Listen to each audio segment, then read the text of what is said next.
Hello my dear friends, ఈ చిన్న చిన్న కాకరకాయలు చూసారా? నాటు కాకరకాయలండి, మార్కెట్లో కనిపించేసాయి. ఇంకెందుకు ఆలస్యం అని చెప్పేసి తెచ్చేసి గుత్తి కాకరకాయ కారం చేసేద్దామని ఫిక్స్ అయిపోయాను. ఇప్పుడు మనము ఈ కాకరకాయలు నాటు ఇటు తీసేసి పైన ఉన్న పీల్ తీసేసేయాలి. మేమైతే తీసేస్తామండి, కొంతమంది అయితే తీయరు, అలాగనే తింటారు. ఇప్పుడు ఆ పీల్ తీసేసి ఉప్పు పసుపు నీళ్ళల్లో బాయిల్ చేసేసి పక్కన పెట్టుకోవాలి. ఇలా బాయిల్ అయిన వాటిలో వాటర్ వంపేసేసి సన్నగా ఘాట్లు పెట్టేసేసి కొబ్బరికారం కూర్చేసుకోవాలి. ఈ కొబ్బరికారం ఎలా తయారు చేయాలో మనం నెక్స్ట్ వీడియోలో చూద్దాం. ఇప్పుడు మనం అన్నిటికీ ఈ కొబ్బరికారం పెట్టేసేసుకుందాం. ఇప్పుడు ఒక ప్యాన్ పెట్టేసేసి ఆయిల్ వేసుకొని దాంట్లో తాలింపు గింజలు వేసేసుకుందాము.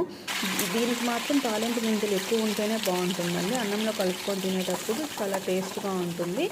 ఇప్పుడు ఇవి కూడా వేగాక ఇప్పుడు మనం ఈ కాకరకాయలని పెట్టేసేసి లైట్గా సిమ్లో పెట్టేసేసి లైట్గా రోస్ట్ చేసుకోవాలి.